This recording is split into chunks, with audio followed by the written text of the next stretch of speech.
ధర్మ జిజ్ఞాసులకు శుభాశీస్సులు. అనేకమైనటువంటి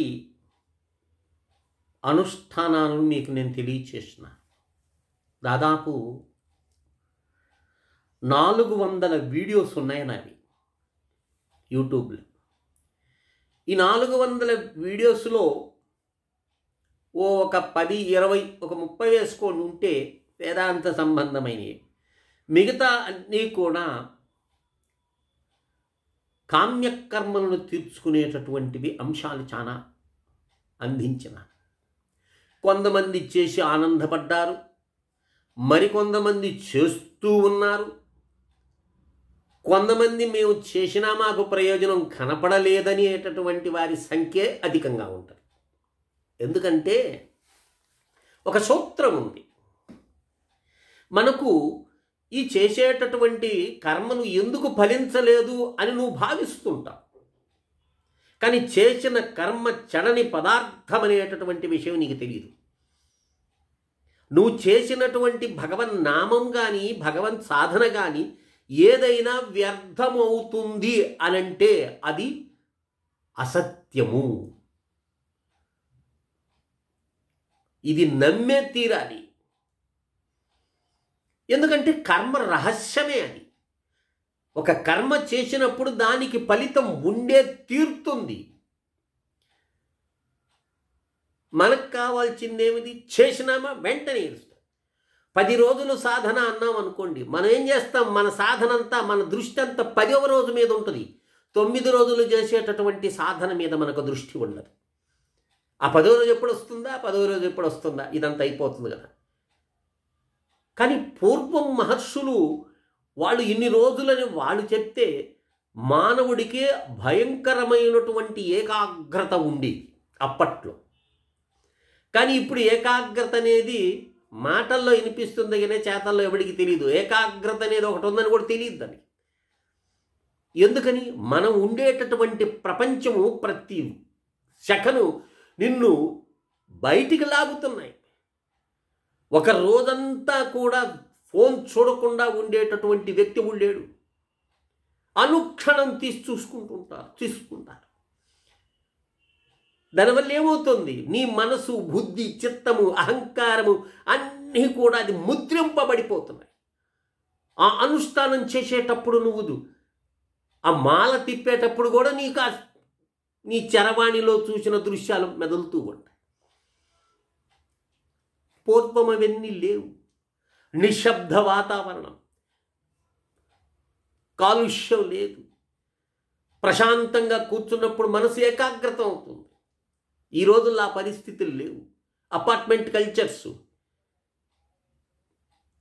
నీలో ఇన్ని లోపాలు పెట్టుకొని భగవంతుని దూషించొద్దు. చేశావండి మాకేమీ లభించలేదు అని మాత్రం అనుకో. దోషం నీలో ఉంది, సాధనలో ఉంది, శాస్త్రంలో లేదు సుమా.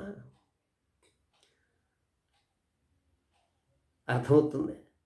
అందుకని అదే చెప్తాడు మనకు. అస్తోదగ్ధతి అప్రతిగ్రహ అన్నాడు. చేతులు దగ్ధమైపోయింది అని చేయి జాచి అడిగి. జిహ్వోదగ్ధతి పరాన్న అన్నాడు. జిహ్వం దగ్ధమైపోయింది పరులు పెట్టిన ఆహారాన్ని భోంచేసి. సాధన దశలో బహిష్ట అయినటువంటి స్త్రీ చేతిలో భోజనం తింటే నువ్వు ఎంత సాధన చేసినా నీకు లాభం ఉండదు. మనోదగ్ధ పరస్త్రీభి అన్న. మనసు దగ్ధమైపోయింది.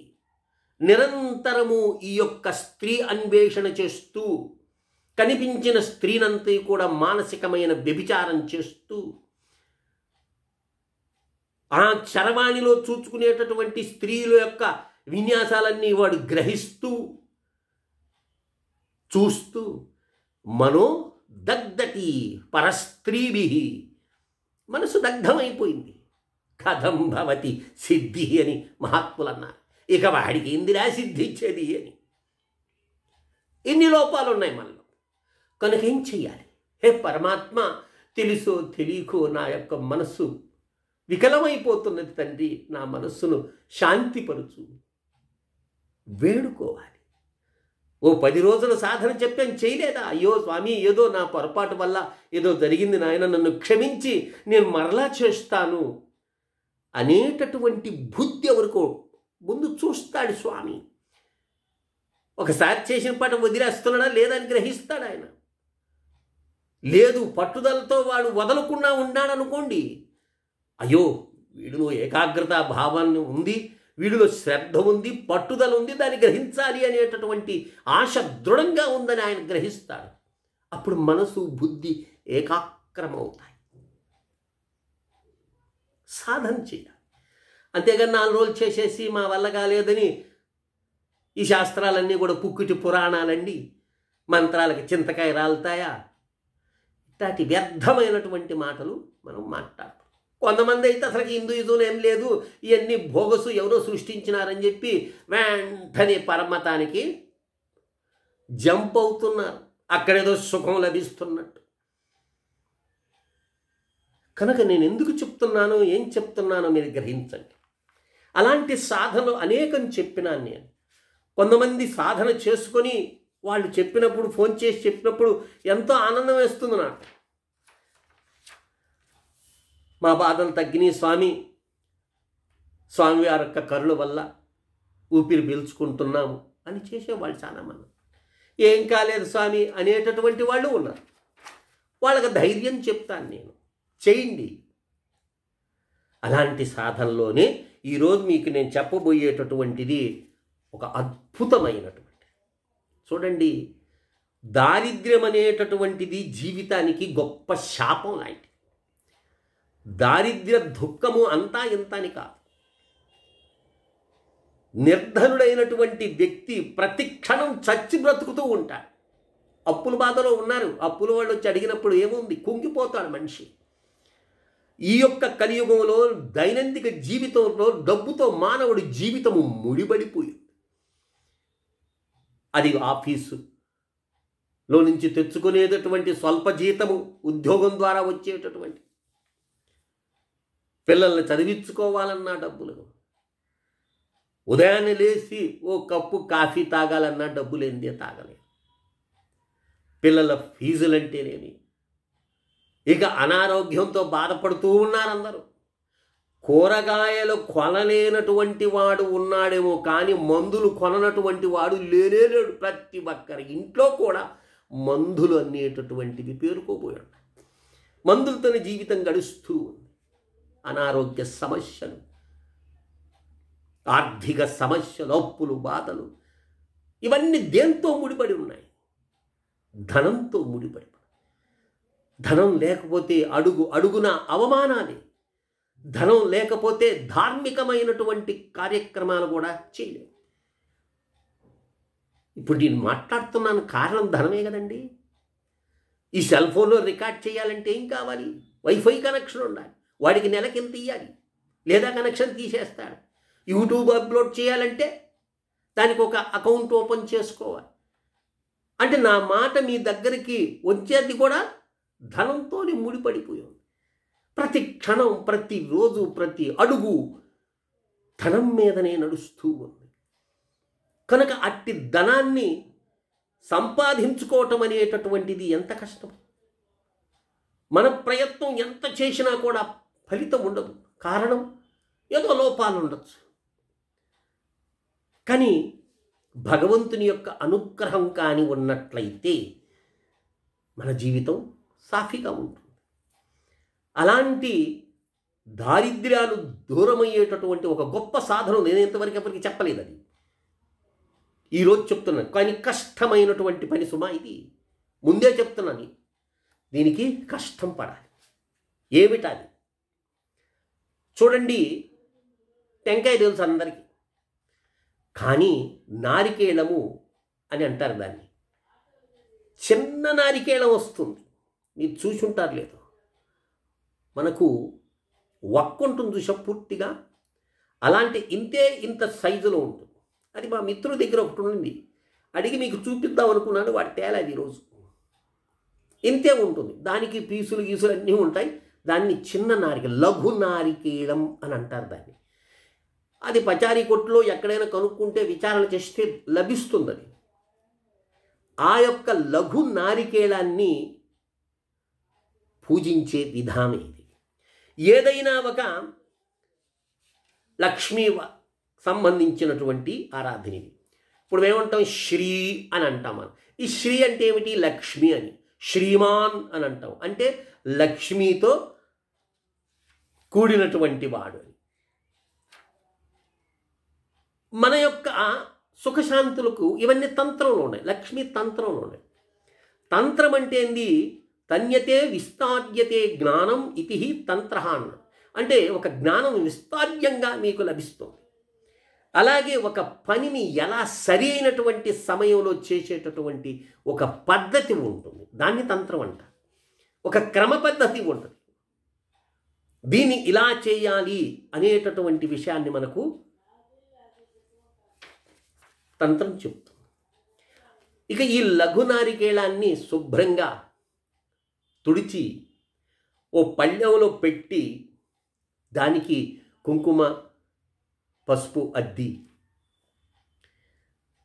ఆ నారికేళాన్ని పూజించాలి లక్ష్మి అనే భావంతో. ఇది 9 రోజులు జపం ఉంటుంది, 9 రోజులు హవనం ఉంటుంది. ఈ 9 రోజులు ఒక విశేషమైనటువంటి ఏకాక్షర మంత్రం, ఒకే ఒక బీజం అంతే.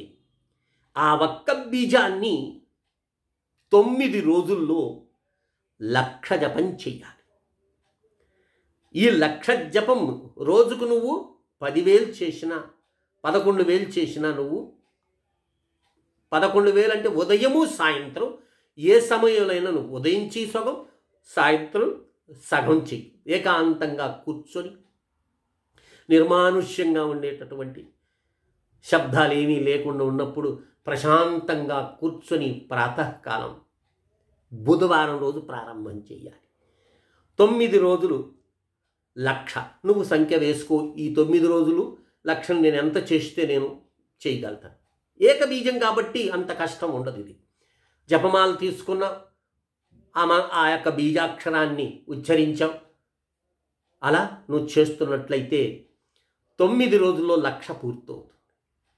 ఆ 1,00,000 పూర్తయిన తర్వాత వెంటనే ఏం చేయాలంటే ఒక 4 రాళ్ళు, అంటే 3 రాళ్ళు, అంటే 2 రాళ్ళు ఇట్టు 2 రాళ్ళు ఇట్టు 2 రాళ్ళు ఇట్టు మనం ఒక యజ్ఞగుండంగా పెట్టుకోండి. దాంట్లో ఇసుక పోయింది.